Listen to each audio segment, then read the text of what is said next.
এই দেশ থেকে স্বৈরাচার হটাইছে তাদেরকে আমরা স্মরণ করতেছি। আমরা আরো স্মরণ করতেছি গত কিছুদিন আগে ভারতের এজেন্ডা বাস্তবায়ন করার জন্য ছাত্রদের আক্রমণে ঘুমন্ত তাহাজ্জুদরত যেসব আলেম ওলামা মাদ্রাসার ছাত্ররা টঙ্গীর ময়দানে শুয়েছিল তাদের উপর যে বর্বর নির্যাতন হত্যা চালিয়েছে আমরা স্মরণ করতেছি। এবং এই মাহফিল থেকে অন্তর্বর্তী সরকারকে বলতেছি, এই খুনিদের দৃষ্টান্তমূলক শাস্তি দিয়ে তাদের সকল কার্যক্রম বাংলাদেশ থেকে বয়কট করার জন্য তারা যে নোংরা কাজ করেছে পর দুইবার এদেশে তাদের আর কোনো কার্যক্রম করার মতো অধিকার রাখে না। আলহামদুলিল্লাহ,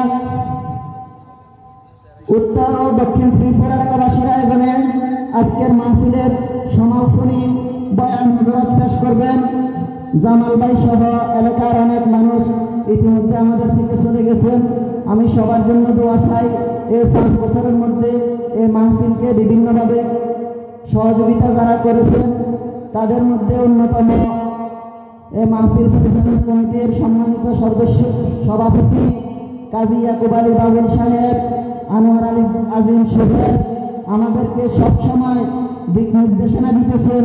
আমাদের সাবেক union chairman Abul Hossain chairman আমাদের আরো বিশেষভাবে অনেক দিন ধরে সহযোগিতা করতেছেন। মামুন রশিদ সাহেব সহ আমাদের শফিউল্লাহ পাটোয়ারি, জানা অজানা অনেক নাম, সবার নাম বলা সম্ভব হতেছে না। আল্লাহ রাব্বুল আলামিন তাদের এই খেদমতকে কবুল করুন। এই মাহফিল আগামীতেও হোক, আমরা সকলে দোয়া করি। শ্রীপুর এলাকাবাসীর আয়োজনে ৫ম তাফসীরুল কোরআন মাহফিলের শেষ অধিবেশনে এই পর্যায়ে অত্যন্ত গুরুত্বপূর্ণ তাকরীর পেশ করবেন দারুল উলুম ইসলামিয়া সুজান্নাপুর কুমিল্লার মুহতামিম, এদেশের হাজার হাজার লক্ষ লক্ষ দিন প্রিয় ধর্মপ্রিয় মানুষের রব্বার বিশিষ্ট আলিম আরিফ বিল্লাহ হাকিমুন নাস আল্লামা মুফতি মুস্তাকুন নবী এই পর্যায়ে অত্যন্ত গুরুত্বপূর্ণ তাকরীর পেশ করবেন আল্লামা মুফতি মুস্তাকুন নবী কাসিমি দামাত বারাকাতুহুল আলিয়া।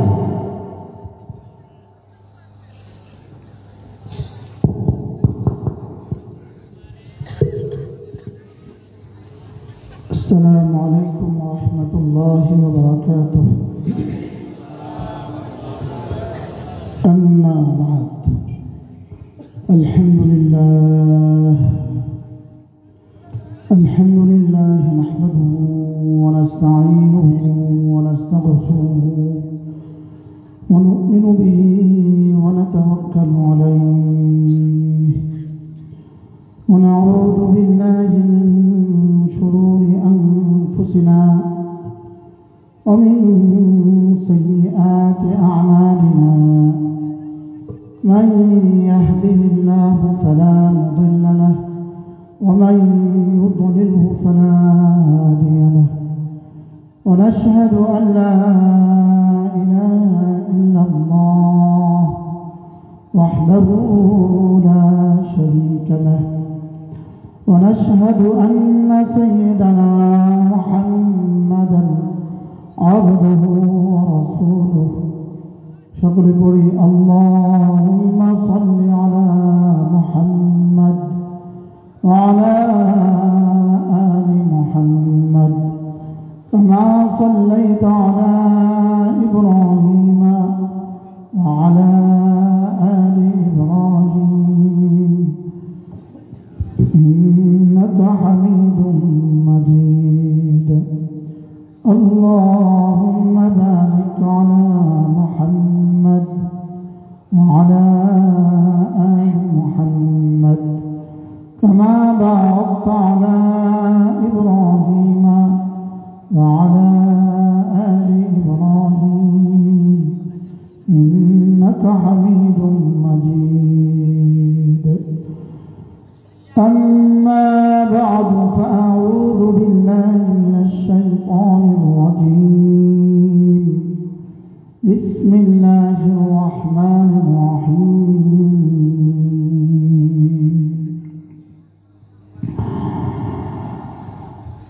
يا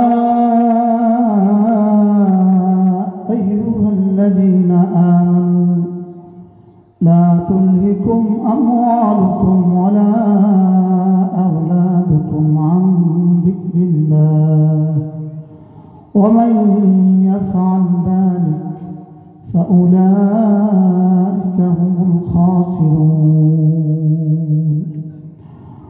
وقال تعالى فأكثروا فيها الفساد فصب عليهم ربك سوط عذاب إن ربك لبالمرصاد صدق الله مولانا العظيم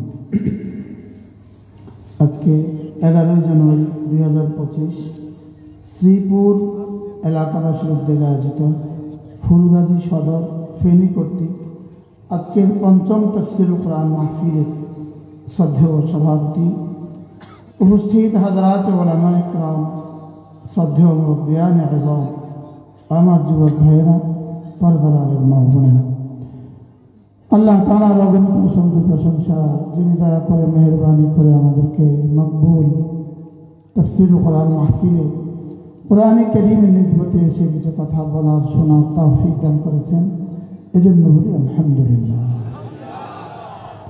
আমি আপনাদের সামনে দুখানা আয়াতে কারিমা তেলাওয়াত করেছি। একটা হলো সূরাতুল মুনাফিকুনের আয়াত, আরেকটা হলো সূরাতুল ফজরের আয়াত। যেহেতু তাফসীরুল কোরআন মাহফিল সেহেতু এই দুই আয়াতের আলোকে অল্প সময় আপনাদের সামনে দু চারটা কথা আলোচ করা হবে ইনশাআল্লাহ। মেরে ভাইও, রব্বুল আলামিন দুনিয়াতে আমাকে উদ্দেশ্যহীনভাবে বানান নাই, বলকে আমাকে এক উদ্দেশ্যে বানিয়েছেন।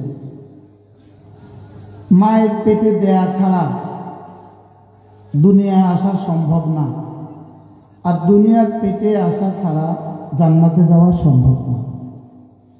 তাহলে মায়ের পেটে দিয়েছেন দুনিয়া পাঠাবার জন্য, দুনিয়ার পেটে দিয়েছেন জান্নাতে পাঠাবার জন্য। দুনিয়ার পেট ছাড়া জান্নাতে যাওয়ার আর কোনো কি নেই, আর কোনো ব্যবস্থা নেই। যে বলবে আমি দুনিয়াতে আসবো না, তো সে জান্নাতে যেতে পারবে না। এজন্য ফেরেশতারা জান্নাতে যাবে না। তবে ফেরেশতারা কি জাহান্নামে যাবে?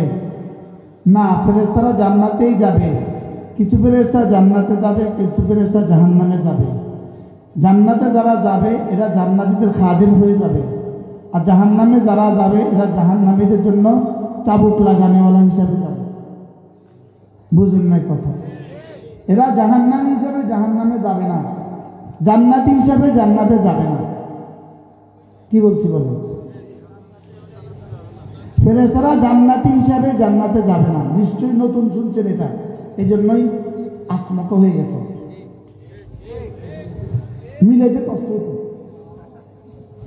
ফেরেশতারা জান্নাতে যাবে আপনাদের খাদিম হয়ে। সুবহানাল্লাহ। রিকশাওয়ালা শ্বশুর বাড়িতে যায় দুলা হইয়া, না দুলার খাদিম হইয়া। এবার কিছুটা বুঝছি। আর জেলখানার পুলিশ জেলখানায় থাকে পিটানোর লেগে, না কয়েদি হিসাবে। এইবার কিছুটা বুঝছি। জেলখানায় থাকাকালীন কয়েদিদেরকে আমরা মাঝে মাঝে দুষ্টামি করে বলতাম, আমরাও জেলখানা, আপনারাও তো জেলখানা। আমাদের কাছেও মোবাইল নেই, আপনাদের কাছেও মোবাইল নেই।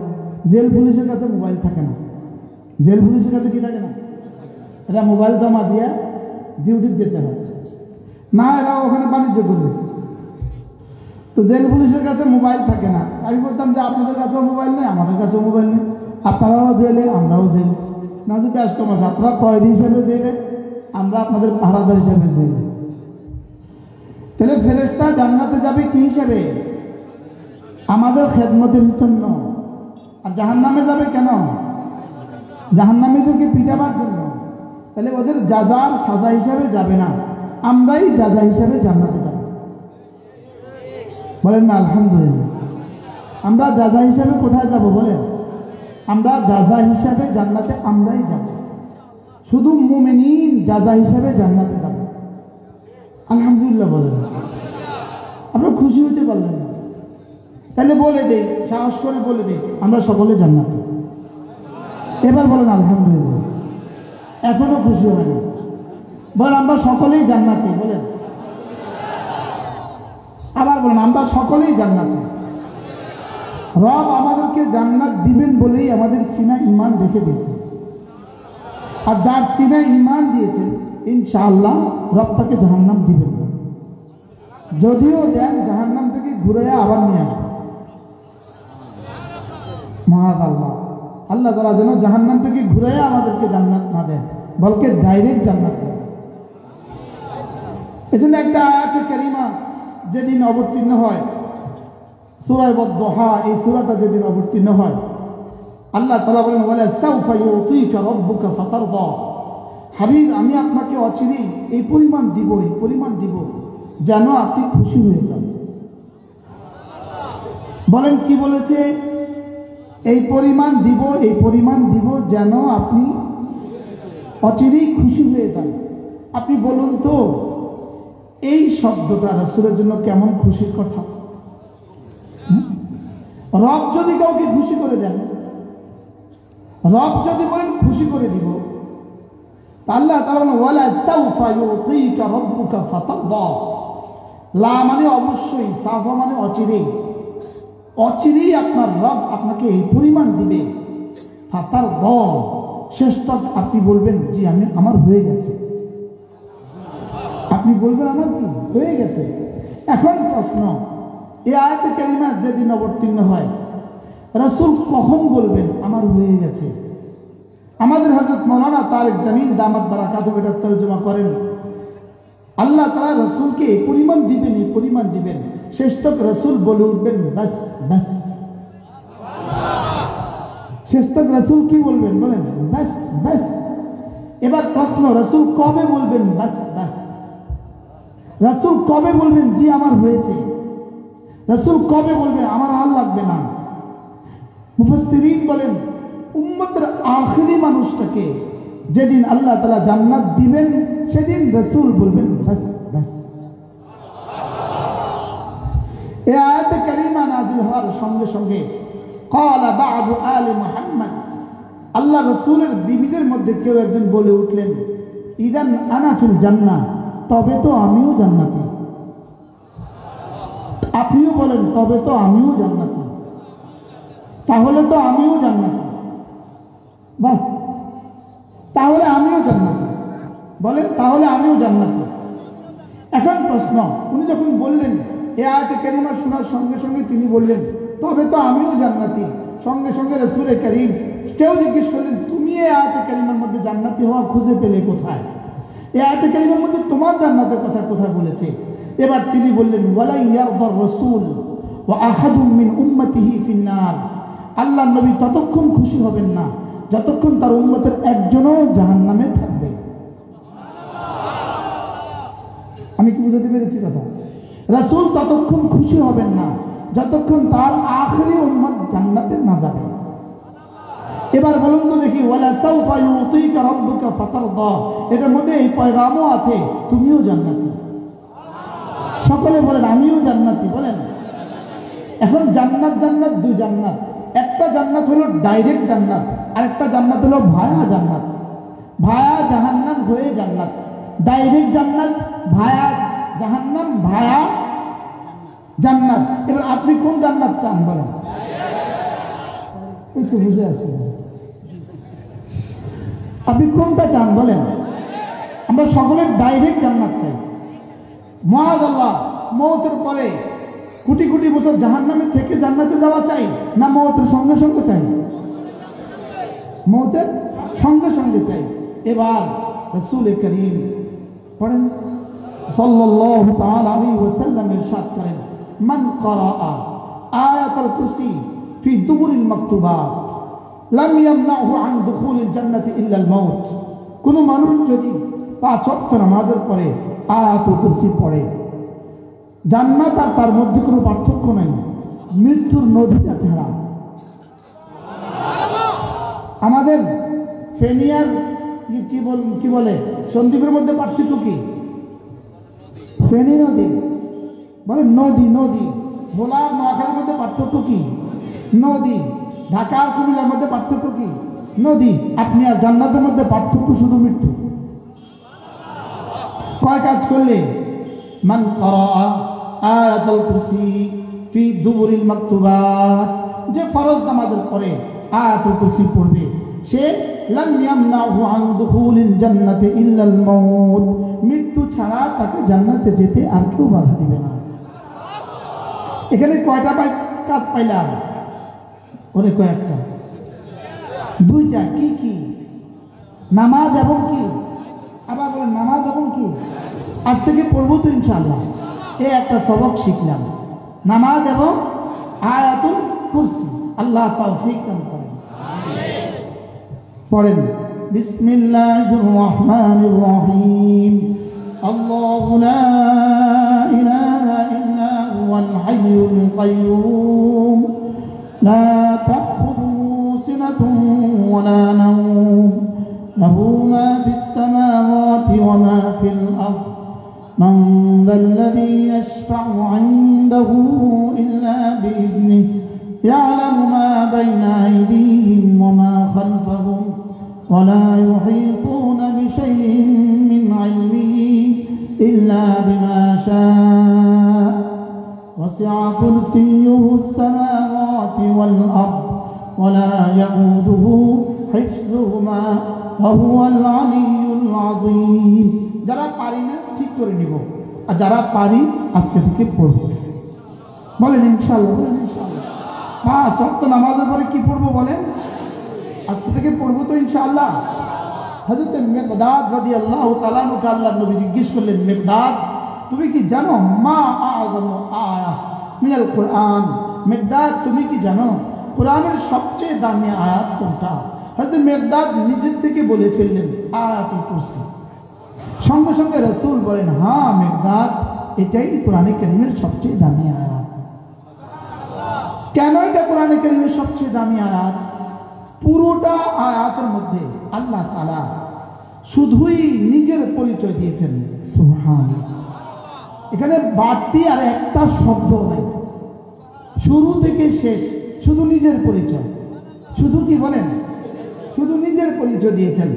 দেখেন আমি পাঁচ পড়ি, দেখেন আল্লাহু লা ইলাহা ইল্লা হু আল হাইয়্যু আল কাইয়্যুম লা তাখুযুহু সিনাতুন ওয়া লা নাওম লাহু মা ফিস সামাওয়াতি ওয়া মা ফিল আরদ মান যাল্লাযী ইয়াশফা'ু 'ইনদাহু ইল্লা বিইذনিহি ইয়া'লামু মা বাইনা আইদিহিম ওয়া মা খালফাহুম ওয়া লা ইউহীতুনা বিশাইইন মিন 'ইলমিহি ইল্লা বিমা শা'a ওয়াসি'a কুরসিয়্যুহু আস-সামাওয়াতি ওয়াল আরদ ওয়া লা ইয়াউদুহু হিফযুহুমা ওয়া হুয়াল আলিয়্যুল আযীম।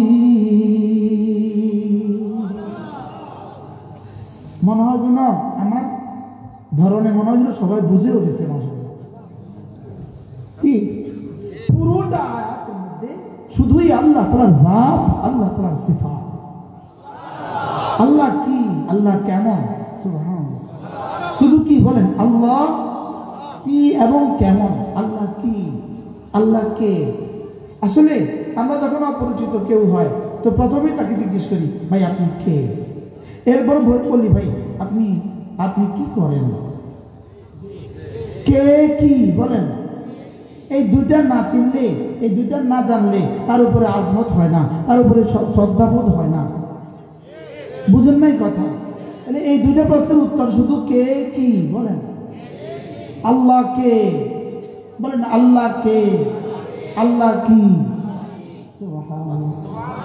এই দুটো প্রশ্ন, এই পুরো আয়াতটা জুড়ে কোন দুটা প্রশ্নের উত্তর বলেন? তা আল্লাহ কে, আল্লাহ কি, এটা জানা কতটা জরুরি। কি করব, স্বাভাবিকভাবে আমরা বয়ান করি 10টায় উঠি 11টায় ছাড়ি, একটু উঠতে দেরি হয়ে গেছে। যেহেতু উঠতে যেতে দেরি হয়ে গেছে, আগে থাকতে হবে, এটাই নিশ্চিত কথা।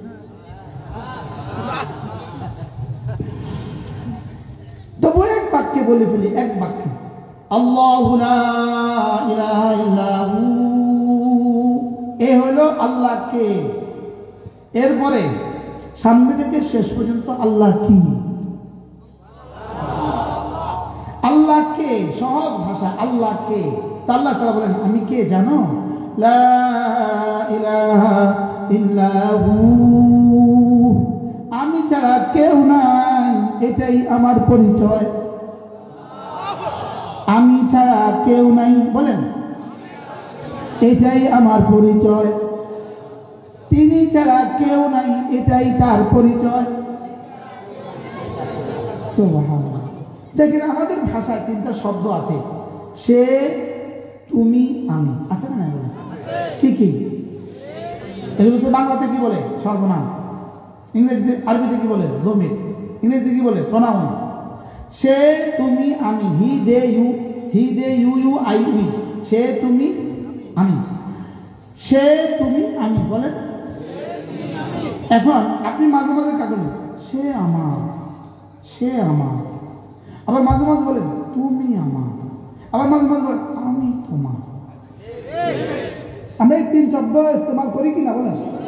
কখনো সে বা তার উপরে ভরসা করি, কখনো তোমার উপরে ভরসা করি, কখনো আমার উপরে আমি ভরসা করি, আমার উপরে আমার ভরসা আছে। আমেরিকা কি বলে? আমার উপরে আমার ভরসা আছে। বুঝুন না কথা?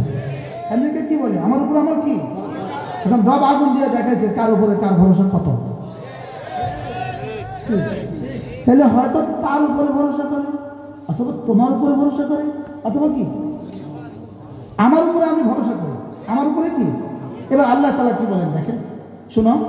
যদি তুমি সে বা তার উপরে ভরসা করতে হয়, তাকে ভালোবাসতে হয়, তাকে যদি ভরসা করতে হয়, তার উপরে যদি ভরসা করতে হয়, এটা শুধুই আমি। এবার যদি তোমার উপরে কেউ ভরসা করতে হয়, তুমি তুমি তুমি যদি কাউকে তোমার মনে করো, এটা শুধুই আমি। সুবহানাল্লাহ বলেন। যদি তুমি আমার উপরে ভরসা করতে হয়, আমি আমি, তো এটা শুধুই আমি। সুবহানাল্লাহ বলবেন। আমি কি বুঝাতে পারছি? দেখেন, আল্লাহু লা ইলাহা ইল্লাহু, এখানে অর্থ কি? তিনি ছাড়া কোনো মাবুদ নাই। এবার দেখেন, লা ইলাহা ইল্লা আনতা, তুমি ছাড়া কোনো মাবুদ নাই। এবার কি? লা ইলাহা ইল্লা আনা, আমি ছাড়া কোনো মাবুদ নাই। কয়ভাবে বলছেন? সে, তুমি, আমি, তুমি, বলেন সে, সে, আমি, তুমি। এই প্রসঙ্গে আরেক কথা মনে হয়ে গেছে, বলবো? বলেন সে, তুমি, আমি, বলেন। আবার বলেন। এবার বলেন যে কোরআনে কারীম পড়বে কে? কোরআন শরীফ পড়বে কে? বলেন সে। 2 নাম্বার তুমি, 3 নাম্বার আমি। কে কে বাদ গেছেন বলেন?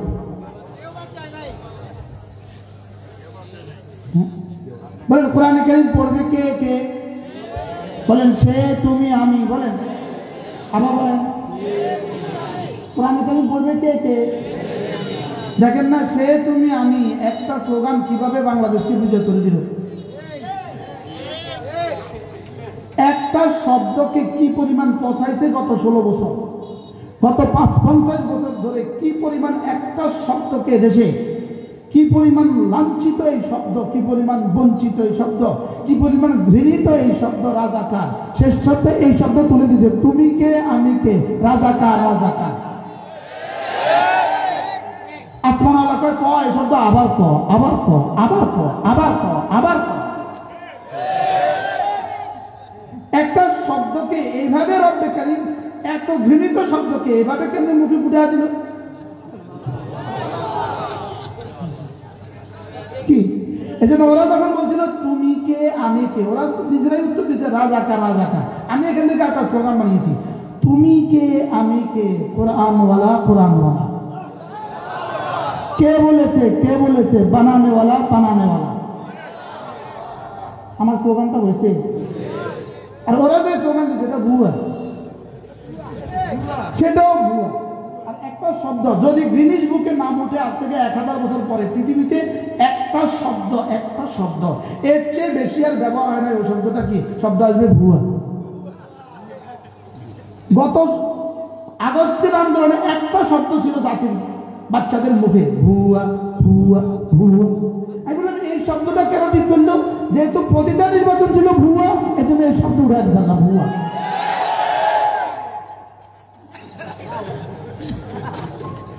বাস্তব না, বাস্তব না, এই শব্দ উঠবে কেন? এটা একটা শব্দ, এটা একটা শব্দ, ভুয়া শব্দ তো ভুয়া, ভুয়াটাই তো কি। লেকিন এই শব্দটা উঠবে কেন? গুলি করতেছে বাচ্চারা, করতেছে ভুয়া ভুয়া। বলেন না বাস্তব না বাস্তব? এবার একটা সেন্টেন্স পৃথিবীর ইতিহাসে সবচেয়ে বেশি সত্য প্রমাণিত হয়েছে, বলবো আপনাদেরকে। বিসিএসে কিন্তু আগামীতে প্রশ্ন হবে, একটা বাক্য 100% বাস্তবায়িত হয়েছে এরকম একটা বাক্য বাংলাদেশে বলেন, সেটা হবে বাংলা ছেড়ে ভারত যা।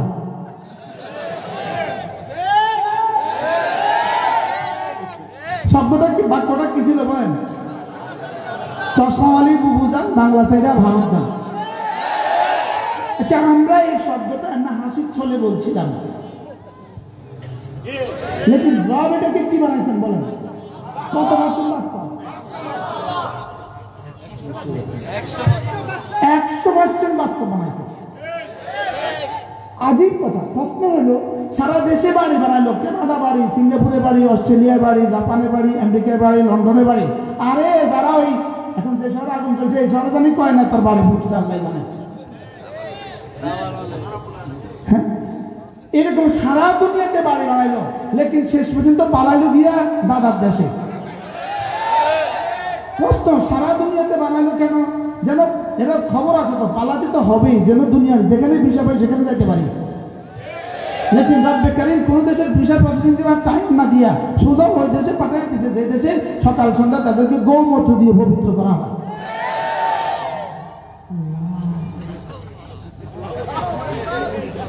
কি দিয়ে পবিত্র করা হয়? আমার চোখে দেখা বিষয়, আমাদের চোখে দেখা বিষয়। দোকানে, প্রত্যেক দোকানে কোটার মধ্যে পেশাব রাখে, গরুর পেশাব। কি রাখে বলেন? পেশাব রাখে।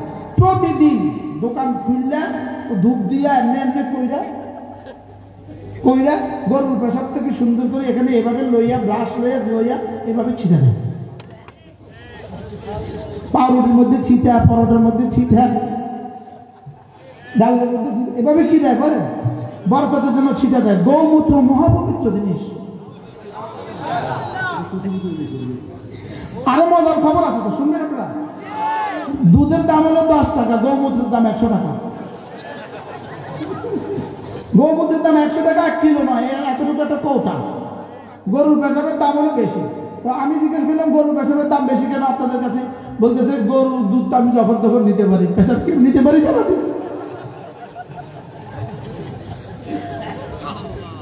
আল্লাহ আমাদেরকে হেফাজত করেন।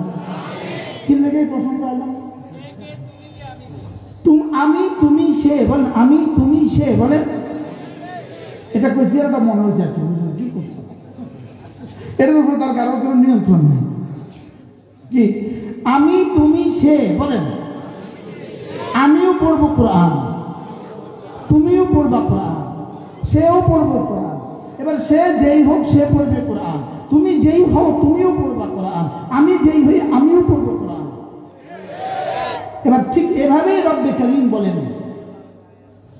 ইয়াতলু আলাইহিম আয়াতি, তিনি পড়বেন কোরআন, অর্থাৎ সে পড়বে কোরআন। এবার বলে উতলু মা উহিয়া ইলাইকা মিনাল কিতাব, তুমিও পড়বা কোরআন।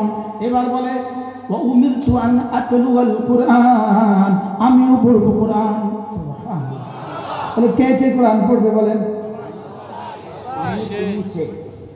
ঘরে গিয়ে কি বলবেন? বলবেন বিবিকে বলবেন তুমি, বাচ্চাকে বলবেন সে, আমি তুমি সে, সবাই পড়বে কোরআন। সের মধ্যে কে কে আছে? এবার তুমির মধ্যে কে কে? আমির মধ্যে কে কে? আপনারা তো ভাবছিলেন মনে হয় কোরআন শরীফ শুধু হুজুরা পড়বে। ওই আমাদের ঢাকা আজিমপুর আছে না, আজিমপুরের পাশে কিছু মুলিশার থাকে, ভাড়া থাকে। তো এরা কোরআন শরীফ খতম করে রাখে, আগে খতম করে রাখে, 30 পারা পড়ে রাখে। তো সাহেবদের আব্বা আম্মা যখন মারা যায় তখন আজিমপুর গুরুস্থানে নিয়ে আসে। তো গিয়ে বলে, আপনার কোরআন শরীফ লাগবে? লাগবে লাগবে, আমার কাছে 1 খতম আছে। কত? 10,000 টাকা দিলে হবে। কাছে 3 খতম হবে, যে আমার আব্বার জন্য 3 খতম কোরআন শরীফ দিয়ে দাও। হয়তো কয়, আমি আমার 3 খতম কোরআন শরীফ ওনার আব্বার নামে দিয়ে দিলাম। এই জন্য কোরআন নাযিল হয়েছে। এটা কি কোরআন শরীফ দেওয়া না, কোরআনের নামে প্রহসন। কোরআনের নামে কি? কোরআন মূল বিষয় কি? কোরআন মূল বিষয় হলো কোরআনের উপরে বিশ্বাস করা, কোরআনের উপরে ঈমান আনা। কোরআনের 2 নম্বর বিষয় হলো কোরআন কারীমের তেলাওয়াত করা। কোরআনের 3 নম্বর বিষয় হলো 2 নম্বর বিষয় বিশুদ্ধ তেলাওয়াত। 3 নম্বর বিষয় হলো কোরআন কারীম বুঝা। 4 নম্বর বিষয় হলো কোরআন কারীম মানা। 5 নম্বর বিষয় হলো কোরআন কারীমকে মানানো, মানানো বলেন, মানানো। আর 6 নম্বর বিষয় হলো কোরআন কারীমের যত আহকাম আছে সবগুলোকে জীবনে বাস্তবায়িত করা। এই সব যদি একসাথে পাওয়া যায়, এটাকে বলছে কোরআন। এটাকে বলছে কি? যে এই সবগুলোর মোকাবেলায় আমাদের জীবনে কোরআন কতটুকু বলেন? এবার পরিপূর্ণ নাই। এবার বলুন তো দেখি, হাসরের ময়দানে যখন কোরআন অভিযোগ করবে তারা আমাকে বর্জন করেছে, এর জবাব কি হবে? উত্তর দেওয়ার মতো কোনো বিষয় আছে? এই জন্য আমার স্নেহের আজিজ মাওলানা আনিস সে একটু সুন্দর কথা বলে, পিএইচডির জন্য কানাডা গিয়েছ, পিএইচডি করার জন্য কানাডা যেতে পারলে, তুমি কোরআন কারীম শেখার জন্য পাশের মসজিদে যেতে পারলে না?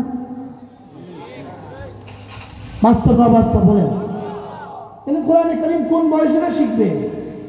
না, সব বয়সেরা। ওই আমি তো মিশে, কোরআন কোন বয়সেরা শিখবে? হযরত আবু বকর কত বয়সে শিখছেন? বৃদ্ধ বয়সে শিখছেন। তাহলে আমি কোরআন ছাড়া, আপনি কোরআন ছাড়া রওনা দিলেন, কোরআন শিখা ছাড়া কবরে রওনা দিলেন, কোরআন বুঝা ছাড়া কবরে রওনা দিলেন। আপনি নিজেই নিজের উত্তর নিজে ঠিক করুন, আপনি করবেন না কি হয়? শুধু কি বছরে একবার তাফসীরুল কোরআন মাহফিল, এটা যথেষ্ট? এটা কি শেষ কথা? না, এখান থেকে সিদ্ধান্ত নেওয়া, আমি কোরআন পড়বো, আমি কোরআন বুঝবো, আমি কোরআন মতো চলবো। বলেন ইনশাআল্লাহ, বলেন ইনশাআল্লাহ। আল্লাহ ইনশাআল্লাহ বলে হলেও তো কমপক্ষে দায় সারেন। আল্লাহ তুই আর কয়বার করবি ইনশাআল্লাহ, কয়বার করবি ইনশাআল্লাহ। ও ছোটবেলা যখন বারবার তাবলীগি জামাতের সাথীরা আমাদের কাছে আসতো, হয়তো কে সাল লাগাবেন নিয়ত করেন, তো লিখতেছি আমার এক ওস্তাদ ছিল, তুই আর কবার লাগাবো, তুই যাস না, তুই আর কবার লাগাবি। এজন্য চলেন নিয়ত করি, আমি কোরআন কারীম শিখবো, আমার সন্তানকে শিখাবো। বলেন ইনশাআল্লাহ, বলেন আমি কোরআন শিখবো, আমার সন্তানকে কি করবো? আমার সন্তানকে শিখাবো। আল্লাহ তাআলা আমাদেরকে আমি কোরআন শিখবো। ওসি সাহেবের সৌজন্যের কথাটা আবার বলতে হবে। কোরআন কে কে পড়বে? আমিও পড়বো, তুমিও পড়বো, সেও পড়বে। কোরআন কে কে পড়বে? বলে কোরআন তার কিতাব, কোরআন আমার কিতাব, কোরআন আমাদের সকলের কিতাব। যে যে কবরে যাবে সে কোরআন পড়বে। বলেন যে কবরে যাবে সে কি পড়বে? সে কোরআন পড়বে। এখন প্রশ্ন, হুজুর আমার পক্ষে কি এখন পুরো কিতাব পড়া সম্ভব? বলেন সম্ভব? প্রশ্ন, সম্ভব? কোরআনে কারীমের সর্বমোট 29টা হরফ আছে। কয়টা হরফ?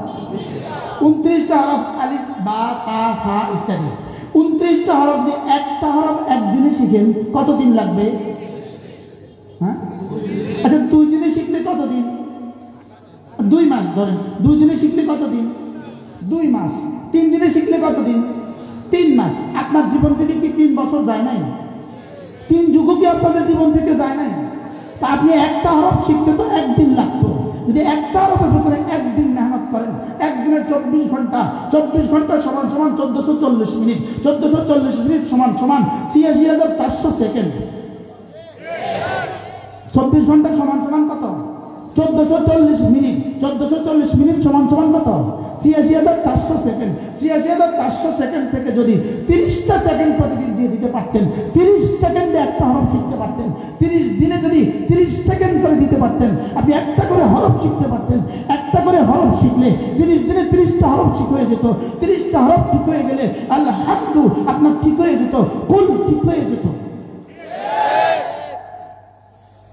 এবার বলুন তো দেখি, একটা হরফ শিখতে কতক্ষণ? তো দিলাম না যে জবাব দেওয়ার জন্য তৈরি থাকতে হবে। জবাব দেওয়ার জন্য কি থাকতে হবে বলেন? জবাব দেওয়ার জন্য তৈরি থাকতে হবে। কেন তুমি কোরআনে কারীম বিশুদ্ধ শিখলে না? কেন তুমি কোরআনে কারীম বিশুদ্ধ বুঝলে না? কেন তুমি কোরআনে কারীম মতো চললে না?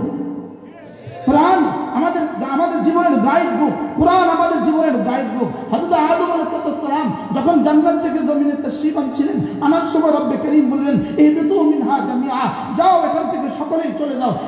তবে শুনো, দুনিয়া যাওয়ার পরে ফাইম্মা ইয়াতিয়ান্নাকুম মিন্নি হুদান, আমার পক্ষ থেকে যে তোমাদের কাছে একটা কিতাব যাবে, একটা লেটার যাবে, একটা চিঠি যাবে, ফামান তাবিআ হুদায়া, এটাকে যে পড়বা, এটা বুঝবা, এটা পড়বা, এটা মতো চলবা, ফালা ইয়াযিল্লু ওয়ালা ইয়াশকা, সে আর পথহারা হবে না, সে আবার জান্নাতে ফিরে আসবে।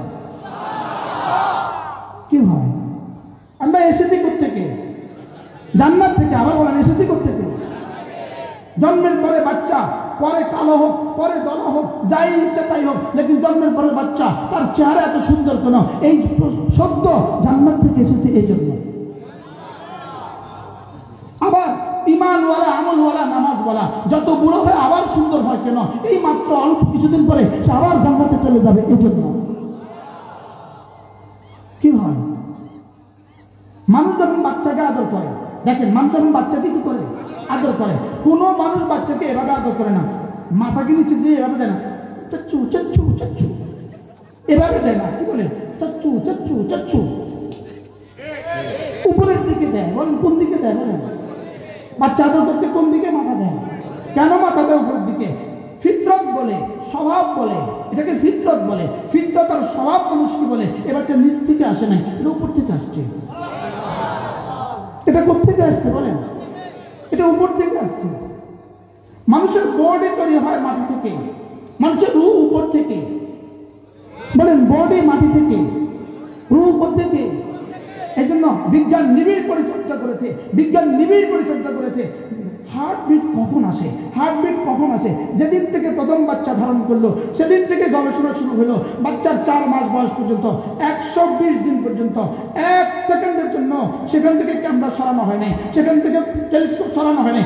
এক নিবিড়ে পর্যবেক্ষণ চলছে চলছে চলছে চলছে। কখন যে এটা হার্টবিট আসে শুধু এটা দেখার জন্য। দেখলো যে সব বিজ্ঞান ফেল করে 120 দিন শেষ, বাচ্চা নড়ে বসে। কি হয়?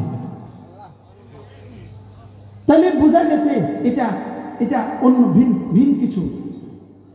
এই জন্য সারা পৃথিবীর কোন মেডিকেলের গায়ে, সারা পৃথিবীর কোন মেডিকেলের গায়ে রুহ specialist, there is no any doctor রুহ স্পেশালিস্ট। পৃথিবীর কোথাও রুহ স্পেশালিস্ট কোনো ডাক্তার নাই। কি বলছি বলেন? রুহ স্পেশালিস্ট কোনো কি নাই বলেন? রুহ, তাই বলে কি রুহ নাই? বিজ্ঞান রুহ স্বীকার করে না অস্বীকার করে? স্বীকার করে, লেকিন কি নাই? আরে ডাক্তার নাই। বিজ্ঞানকে জিজ্ঞেস করেন, বিজ্ঞান রুহের ধরন কেমন? বিজ্ঞান হয়ে যাবে অজ্ঞান। বিজ্ঞান রুহের গতি কেমন? বিজ্ঞান হয়ে যাবে অজ্ঞান। বিজ্ঞান রুহের কালার কেমন? বিজ্ঞান হয়ে যাবে অজ্ঞান। বিজ্ঞান রুহ মোটা না চিকন? বিজ্ঞান হয়ে যাবে এই প্রশ্নের উত্তরে অজ্ঞান। বাস্তব না বাস্তব? আপনি কালকে ফেনী শহরে যান, সবচেয়ে দামি হোটেল হাসপাতালে যান, হাসপাতালের গায়ে এই মাথা থেকে কোথা পর্যন্ত সব ডাক্তারদের নাম পড়েন, 2টা স্পেশালিস্ট নাই। 1 নাম্বার রুহ স্পেশালিস্ট নাই, 2 নাম্বার জিহ্বা স্পেশালিস্ট নাই। কি নাই বলেন? আর কি নাই? জিহ্বা স্পেশালিস্ট কি নাই? আশ্চর্য বিষয় হলো রুহ স্পেশালিস্ট নাই কেন আর জিহ্বা স্পেশালিস্ট নাই কেন? আশ্চর্য বিষয় হলো রুহ স্পেশালিস্ট এই জন্য নাই, রুহ রব্বে কারীম নিজের হাতে রেখে দিয়েছেন। এটা পৃথিবীর কারো পূজার জন্য দেন নাই, পৃথিবীর কারো ধরা ছোঁয়ার বাইরে। এই জন্য রুহ আসছে কখন এটা যেমন বিজ্ঞান জানে না, রুহ বের হবে কখন এটাও বিজ্ঞান জানে না। কি রুহ আসছে কখন এটাও বিজ্ঞান জানে না, রুহ যাবে কখন এটাও বিজ্ঞান কি জানে না। আশ্চর্য কথা, রু কালো না সাদা এটা জানে না, রু মোটা না চিকন এটাও জানে না। তাই বলি কি রু নাই? এবার প্রশ্ন, হোয়াট ইজ দ্য রু? হোয়াট ইজ দ্য রু? মার রু, রু কি জিনিস বলেন? প্রশ্ন কি? রু কি জিনিস? রু কি জিনিস বলেন? রু কি জিনিস? এবার দেখেন, রূহ আল্লাহ তাআলা বলেন ইয়াসআলুনাকা আনির রূহ, ওরা আপনাকে বিব্রত করার জন্য রূহ সম্পর্কে জিজ্ঞেস করবে, আপনাকে বিব্রত করার জন্য রূহ সম্পর্কে জিজ্ঞেস করবে। আপনি ওদের জবাব বলে দেন কুল হুয়া মিন আমরি রাব্বি, আপনি ওদের জবাবে বলে দেন রূহ কি জিনিস জানো? আমার রবের আদেশ। বলেন রূহ কি জিনিস? আল্লাহ। রূহ কি জিনিস? এবার মায়ের পেটে রূহ আসলো কখন? 4 মাস বয়সে, ঠিক 4 মাস পুরো হয়েছে। এভাবে 4 মাস পুরো হয়েছে। ওমা কদরুল্লাহ কাদরি, আল্লাহ শানে উদাহরণ না দেওয়া, বুঝাবার জন্য বলছি। ঠিক 4 মাস পুরো হয়েছে, আমি আপনি 4 মাস পুরো হয়েছে।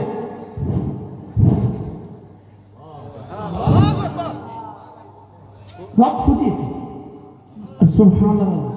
এবার বলে আমার ফু, এটা আমি থেকে বের হয়েছে না অন্য কিছু থেকে? আপনি ফু দিয়ে দেখেন না, আমার ফু আমার থেকে বের হয়েছে। আপনি ফু দিয়ে দেখেন, এই ফু কার থেকে বের হয়েছে? এই ফু আমার অংশ। কুলির রূহু মিন আমরি রাব্বি, আপনি বলে দেন রূহ হলো আমার রবের আদেশ। রূহ কি? এবার এই জন্যই রূহ আর কারো আদেশ মানে না। যদি রু আর কারো আদেশ মানত তো বাংলাদেশের যমুনা গ্রুপের বাবু সাহেব মারা যেত না।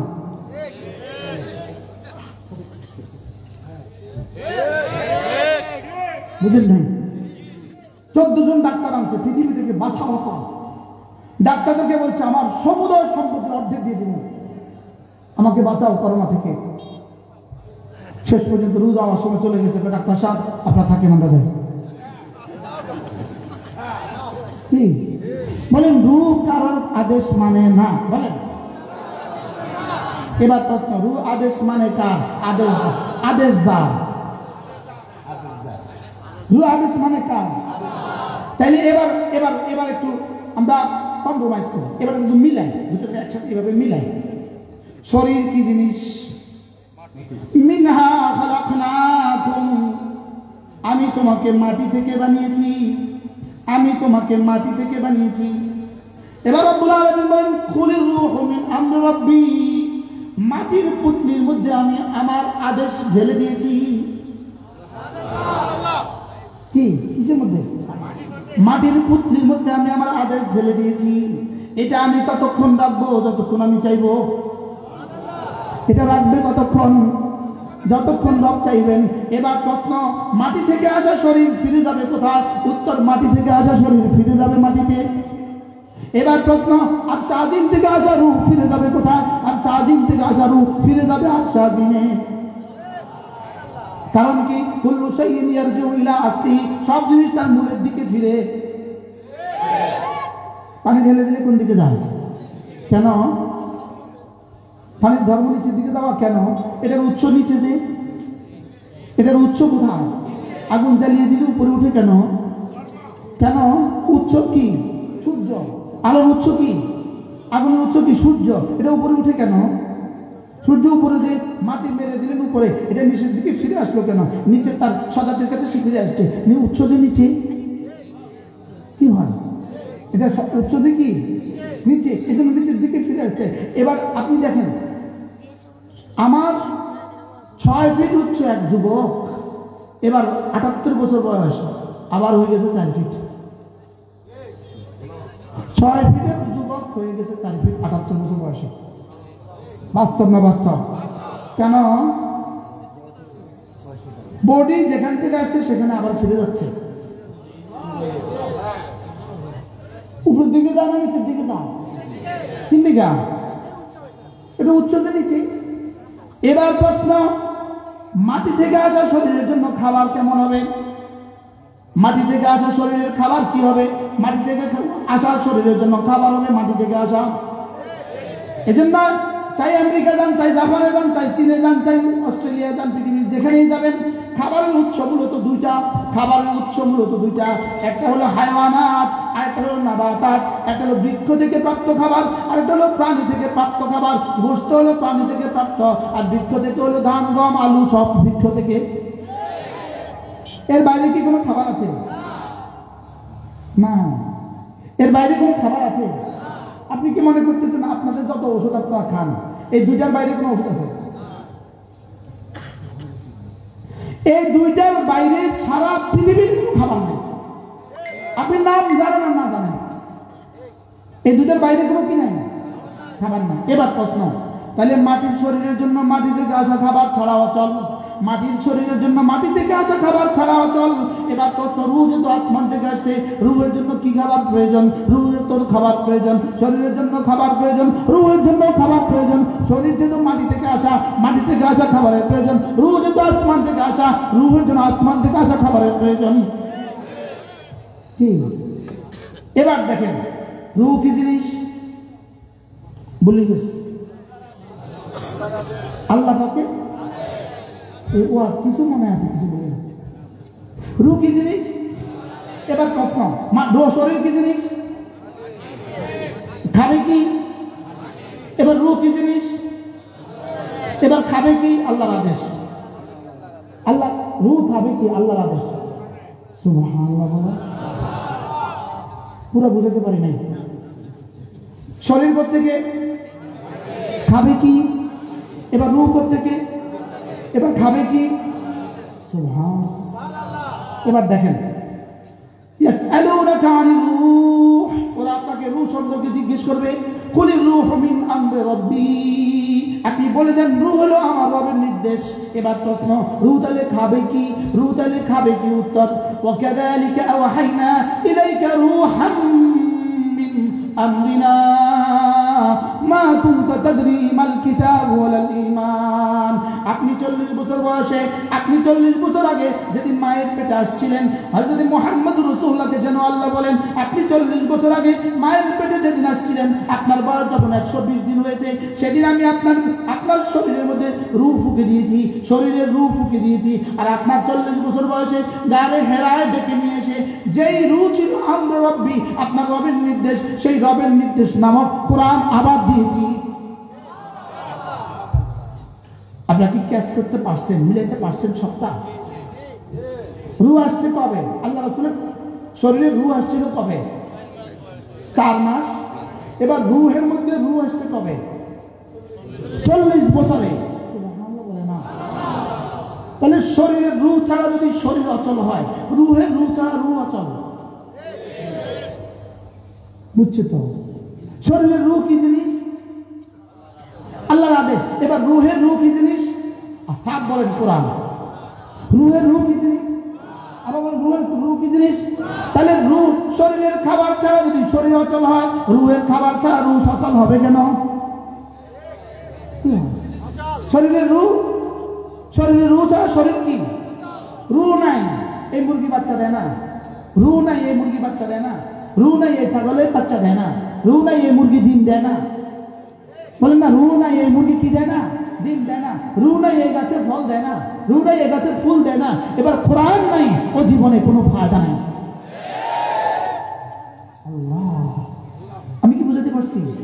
বলেন, কোরআন আমার জীবনের চালিকা শক্তি, কোরআন আমার রূহের রূহ, কোরআন আমার রূহের রূহ। ভাত আর তরকারি দ্বারা, ভাত মাছ গোশত দ্বারা আমার শরীর সতেজ হয়, কোরআনে কারীম দ্বারা আমাদের রূহগুলো সতেজ হয়।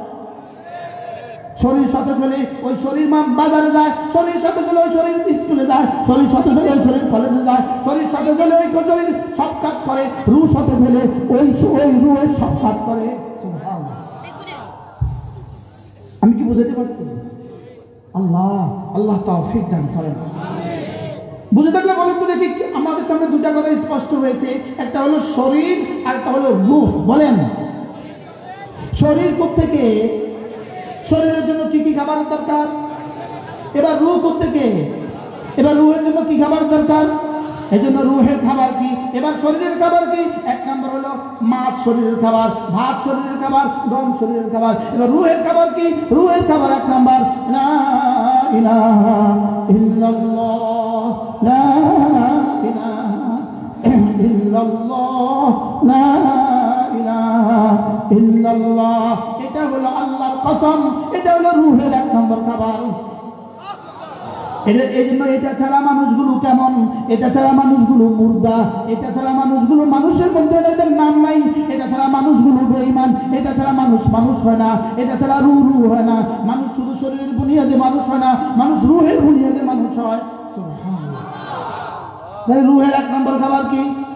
লা ইলাহা ইল্লাল্লাহ, নাই কোনো মাবুদ আল্লাহ ছাড়া, নাই কোনো মাসজুদ আল্লাহ ছাড়া, লা ইলাহা ইল্লাল্লাহ, লা ইলাহা ইল্লাল্লাহ। নিয়ত করেন আজ থেকে প্রতিদিন দিনে 100 বার, রাতে 100 বার বলেন ইনশাআল্লাহ। ইনশাআল্লাহ আল্লাহ তৌফিক দান করেন। عن ابي الدرداء رضي الله تعالى عنه انه قال قال رسول الله صلى الله عليه وسلم من قال لا اله الا الله 100 مرة لم يبعثه الله يوم القيامة إلا ووجهه كالقمر في ليلة البدر أو كما قال عليه الصلاة والسلام। আল্লাহ নবী ارشاد করেন, আমার উম্মতেরা শোনো, তোমাদের মধ্যে কেউ যদি প্রতিদিন 100 বার কালিমা তয়্যিবা পড়ো, আমি নবী কথা দিলাম আল্লাহ তাআলা তাকে হাসরের ময়দানে তুলবেন না, অবশ্যই তুলবেন, তার চেহারা হবে পূর্ণিমার চাঁদের মতো। পড়বো তো? লা ইলাহা ইল্লাল্লাহ, লা ইলাহা ইল্লাল্লাহ, লা ইলাহা ইল্লাল্লাহ। এটা হলো তাইলে আমার রূহের 1 নম্বর খাবার। রূহের 2 নম্বর খাবার হলো 5 ওয়াক্ত নামাজ।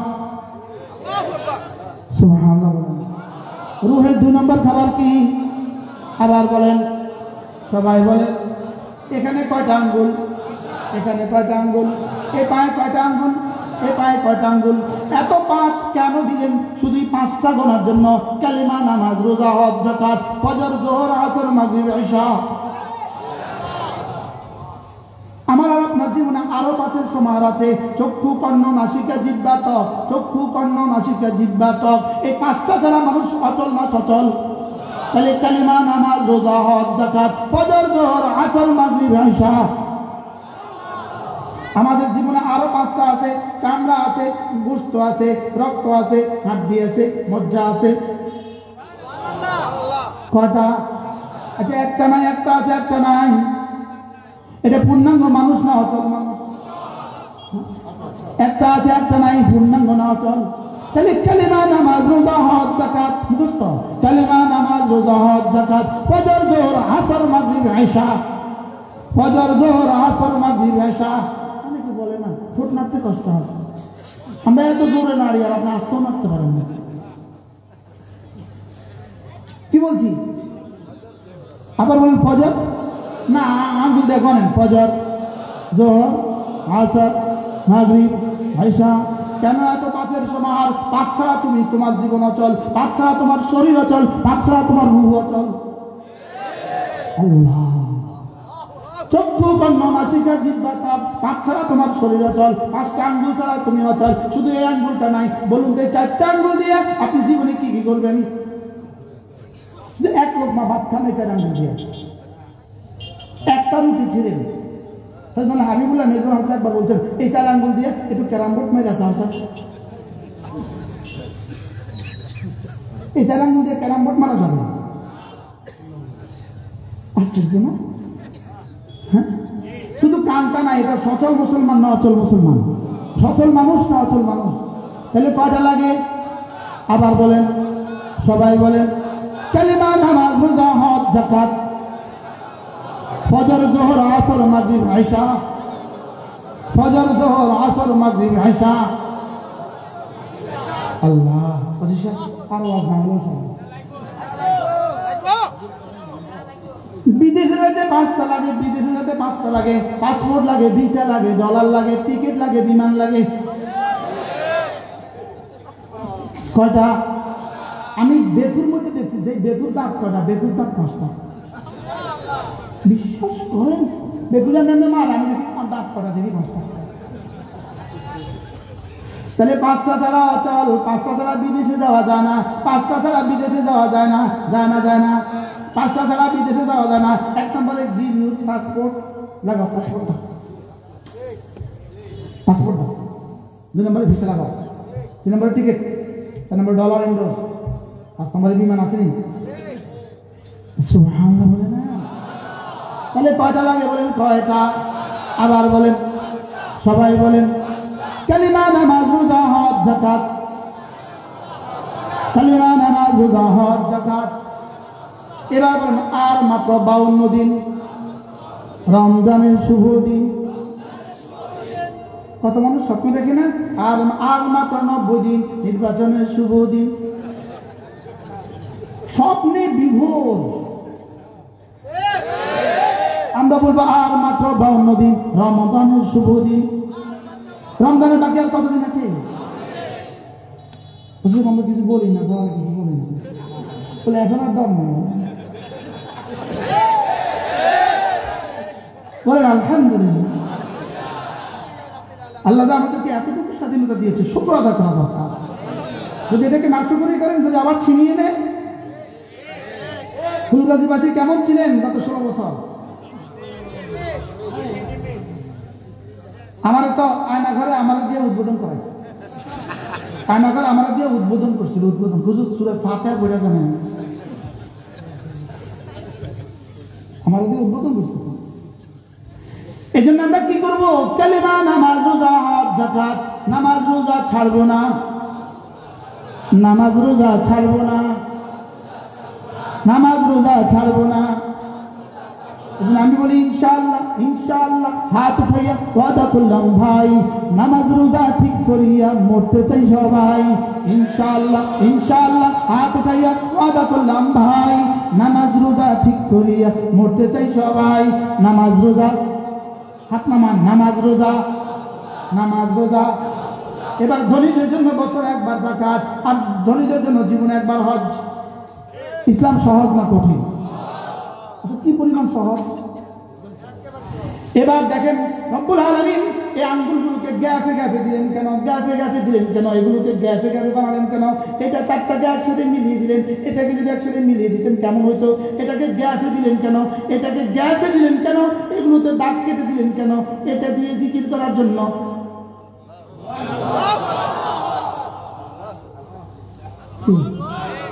এই দাগগুলো কে কাটছে? আব্বা কাটছিল, আম্মা কাটছিল, কে কাটছে?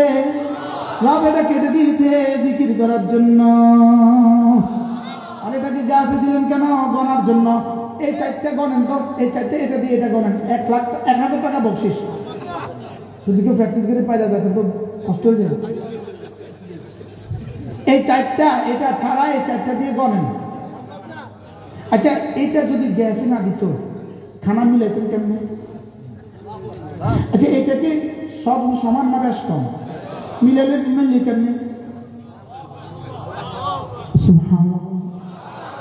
এটাকে গ্যাপ, এটাকে এই দাগ কেটে দিলেন কেন?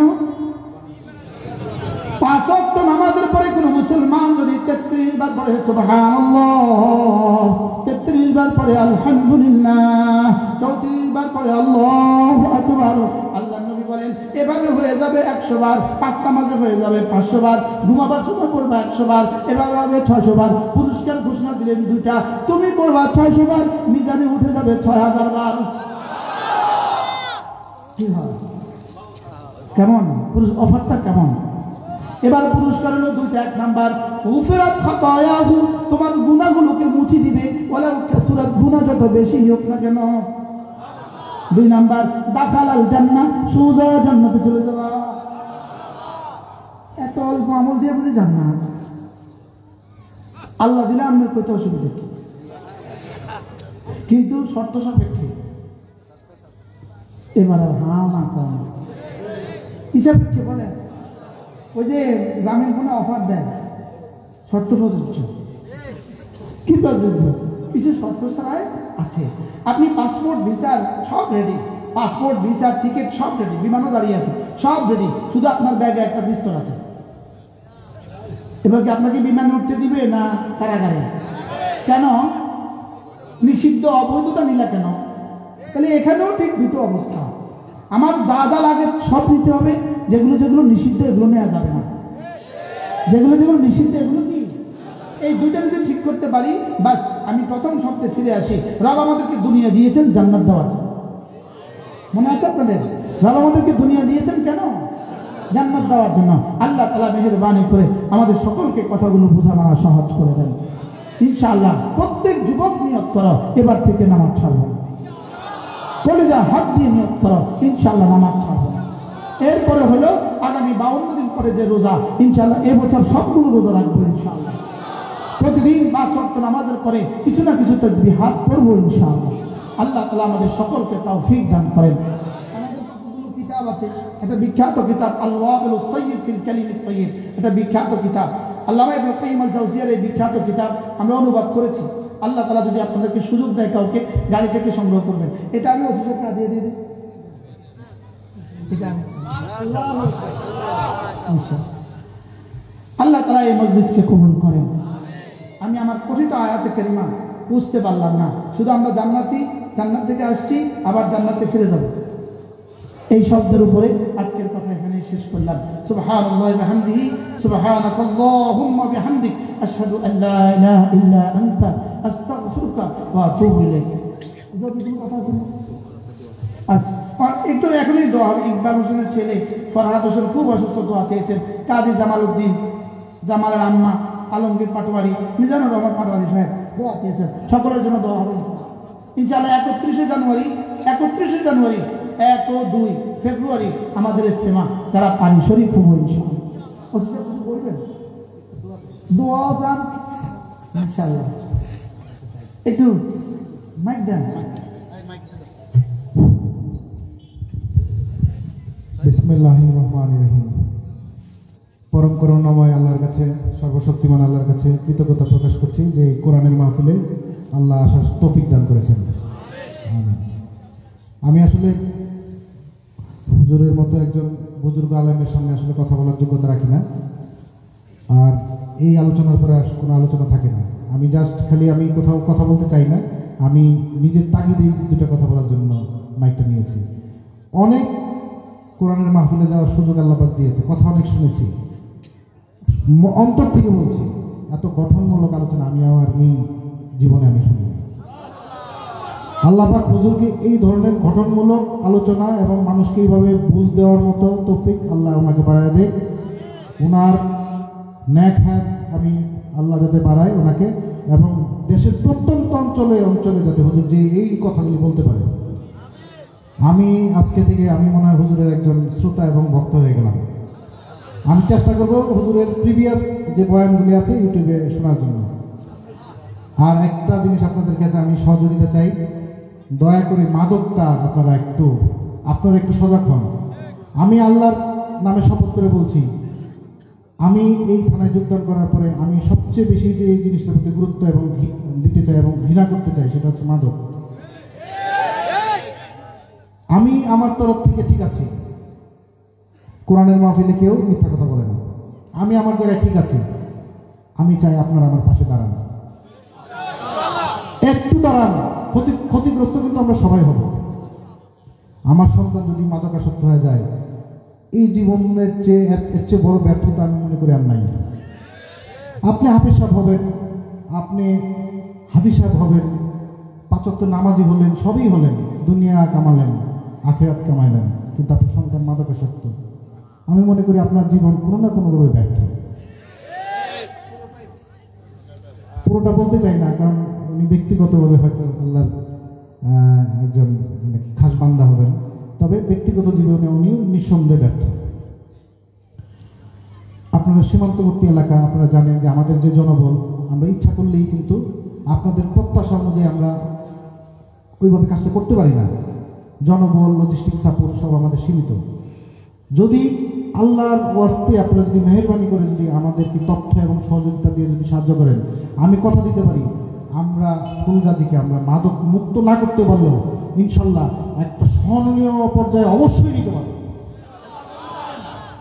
দয়া করে পিছপাও থাকবেন না যে অমুকের ছেলে মাদক ব্যবসা করে, ওরে আবার বলতে গেলে আমার আবার কি হবে, এই ভয় পাওয়ার কিছু কারণ নাই। ইনশাল্লাহ আপনার তথ্য আপনার নাম ঠিকানা গোপন থাকবে, সেই ওয়াদা আমি করলাম। আমাকে দিবেন, আপনার দেওয়া তথ্য হেফাজত আমি করব এবং আমি বাস্তবায়ন করব, আমার লোকজনদের নিয়ে আমি করব। সরাসরি আমাকে দিবেন, যদি অন্য কাউকে বিশ্বাস না করতে পারেন আমাকে দিবেন। আমি এই আহ্বানটা জানাই, হুজুরের সামনে বলে গেলাম।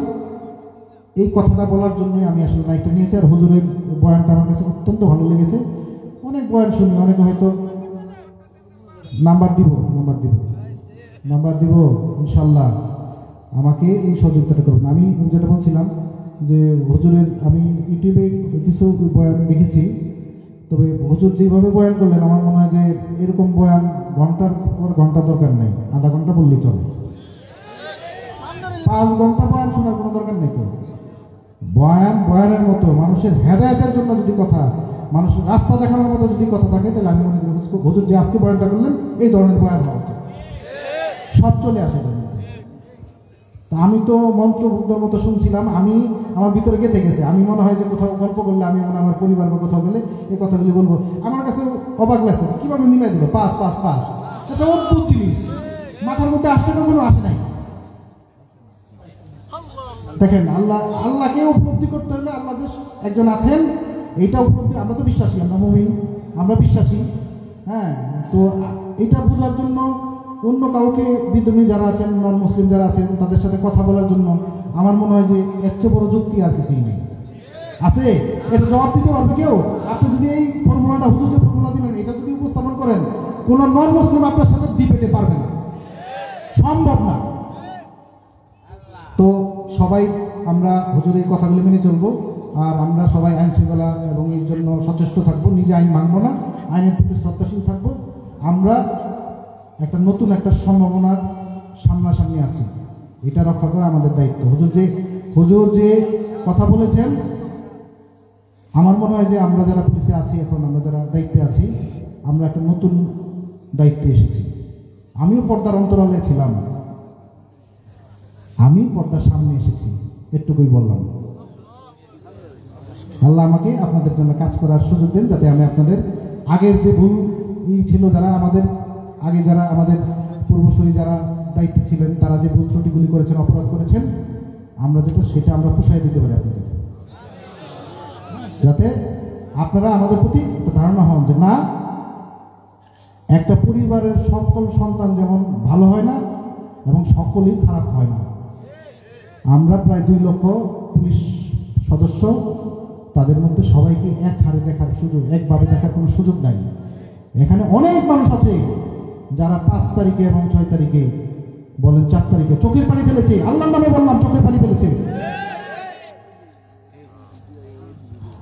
আমাদের যে আইজি স্যার আছেন, জয়েন করেছেন, উনি কিন্তু বেসিক্যালি একজন ফিজিশিয়ান, মানে ডাক্তার, কিন্তু উনি কিন্তু দায়িত্ব ছিলেন না, চাকরির বাইরেই ছিলেন।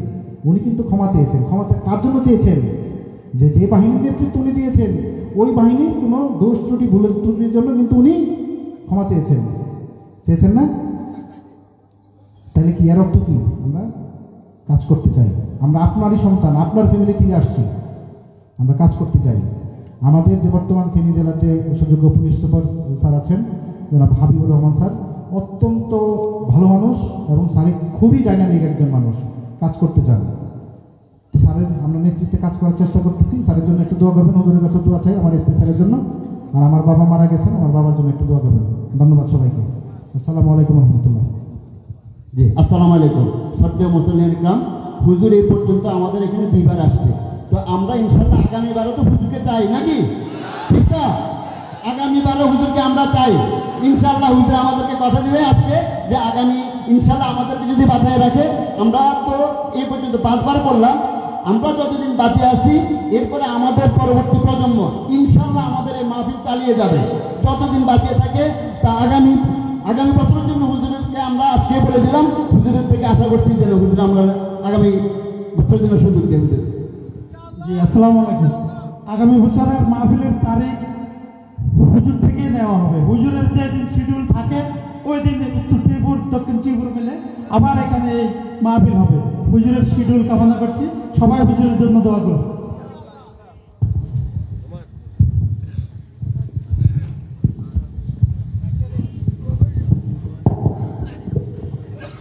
الحمد لله رب العالمين والصلاة والسلام على سيد الأنبياء والمرسلين وعلى آله وأصحابه أجمعين. ربنا ظلمنا أنفسنا وإن لم تغفر لنا وترحمنا لنكونن من الخاسرين. ربنا آتنا في الدنيا حسنة وفي الآخرة حسنة وقنا عذاب النار. ربنا وآتنا ما وعدتنا على رسلك ولا تخزنا يوم القيامة إنك لا تخلف الميعاد. আল্লাহ মেহেরবানি করে আমাকে মাফ করুন। সকলে বলেন আল্লাহ আমাকে মাফ ফরমান, আমাকে মাফ করে দেন। আল্লাহ আমাকে মাফ করে দেন। আল্লাহ আমাকে মাফ করে দেন। আল্লাহ আমার আব্বা আম্মাকে মাফ করে দেন। আমাদের দাদা দাদি নানা নানি শ্বশুর শাশুড়িকে মাফ করে দেন। পুরো পৃথিবীর পুরো উম্মতে মুসলিমান সমস্ত মুমিনিন মুমিনাতকে মাফ করে দেন। জিন্দা মুর্দা সকলকে আপনি মাফ করে দেন। আল্লাহ আপনি বাংলাদেশকে হেফাজত করেন। আল্লাহ বাংলাদেশকে বহিঃশত্রু থেকে হেফাজত করেন। আল্লাহ বার্মার পরিণতি বাংলাদেশে জীবনে কখনো দিও না। আল্লাহ ফিলিস্তিনের পরিণতি বাংলাদেশের জীবনে কখনো দিও না। মওলা ফিলিস্তিনকে আপনি বাঁচান মওলা। আল্লাহ ফিলিস্তিনকে আপনি বাঁচান মওলা। আল্লাহ সারা পৃথিবীর মুসলমানদেরকে আপনি হেফাজত ফরমান। আল্লাহ আমাদেরকে ঈমান আমলের তৌফিক দিয়ে দেন মওলা। আল্লাহ নামাজ রোজার তৌফিক দিয়ে দেন মওলা। আল্লাহ আজ থেকে আর নামাজ ছাড়বো না মওলা। আল্লাহ আর নামাজ ছাড়বো না মওলা। জীবনের শেষ নামাজটাও দাঁড়িয়ে দাঁড়িয়ে জামাতের সাথে পড়ার তৌফিক দান করেন। জীবনের শেষ নামাজটাও দাঁড়িয়ে দাঁড়িয়ে জামাতের সাথে পড়ার তৌফিক দান করেন। আল্লাহ জিকিরের মতো একটা জিহ্বা দান করেন, ফিকিরের মতো একটা দিল দান করেন, কান্নার মতো দু চোখ দান করেন, আপনার রাস্তা খরচ করার মতো মাল দান করেন, আপনাকে ভালোবাসার মতো একটা দিল দান করেন, আপনাকে ভালোবাসার মতো একটা দিল দান করেন। মাওলা এমন এক দিল দিয়ে দেন যে দিল আপনাকে ভালোবাসবে। এমন এক জবান দিয়ে দেন যে জবান আপনার জিকির করবে। এমন দু চোখ দিয়ে দেন যে দু চোখ আপনার ভয়ে কাঁদবে। মওলা করিম এমন মাল দিয়ে দেন যে মাল আপনার রাস্তা পাথরে খরচ করবে। মওলা করিম এই দেশটাকে আপনি হেফাজত করেন। মওলা আমাদের দেশের সার্বিক পরিস্থিতি আপনি সুন্দর করে দেন। মওলা জানি না ফিউচার কেমন হবে মওলা। আল্লাহ এদেশের যুবকদের উপরে রহম ফরমান, এদেশের ছাত্র সমাজের উপরে রহম ফরমান মওলা। আল্লাহ আমাদের ছাত্রদের জীবনকে হেফাজত ফরমান। আল্লাহ এদের জীবন বিপন্ন হয়ে যাবে মওলা। হাজারো লাখো মানুষের জীবন শেষ হয়ে যাবে মওলা। আপনি মেহরবানি করে দেশটাকে হেফাজত ফরমান। আল্লাহ আপনি দেশটাকে সুন্দর করে দেন মওলা। আল্লাহ মাদকের করাল ঘাস থেকে দেশকে আপনি বাঁচান। জুয়ার থেকে দেশকে হেফাজত করেন। চুরি আর ডাকাতি থেকে দেশটাকে বাঁচান। আল্লাহ চুরি আর ডাকাতি থেকে দেশটাকে বাঁচান। আল্লাহ খুন খারাপি থেকে দেশটাকে বাঁচান। মওলা করিম এই মাহফিলে যারা যতভাবে দিয়েছেন সকলকে আপনি কবুল ফরমান।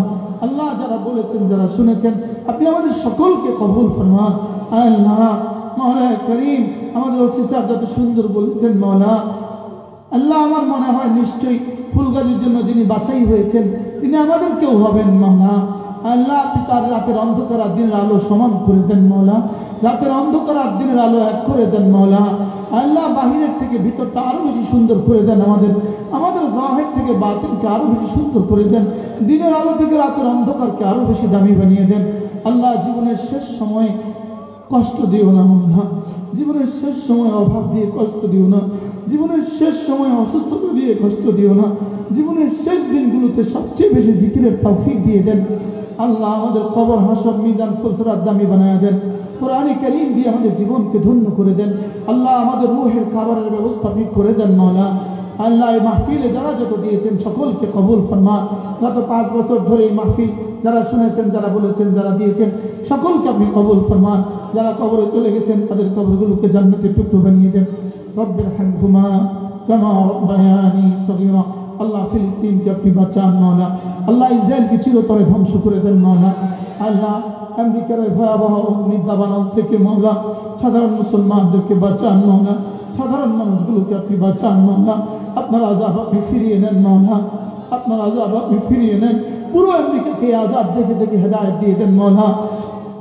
فلنذيقنهم من العذاب الأدنى دون العذاب الأكبر لعلهم يرجعون এই আযাব থেকে আমেরিকাকে আযাব থেকে আমেরিকাতে সারা পৃথিবীতে নিধন থেকে আমেরিকাকে হেফাজত করেন আমেরিকাকে ফিরে আসার তৌফিক দিয়ে দেন রব্বে করিম এই আযাব দেখে দেখে ফিরে আসার তৌফিক দিয়ে দেন এই আযাব দেখে দেখে ফিরে আসার তৌফিক দিয়ে দেন রব্বির হামহুমা কামা রাব্বায়ানি সগীরা اللهم أجرنا من النار اللهم أجرنا من النار اللهم أدخلنا في الجنة اللهم أدخلنا في الجنة وصلى الله تعالى على النبي الكريم وعلى آله وأصحابه أجمعين آمين برحمتك يا أرحم الراحمين আমাদের কিতাবগুলো আমাদের গাড়িতে আছে যারা পারেন নেবেন প্রত্যেক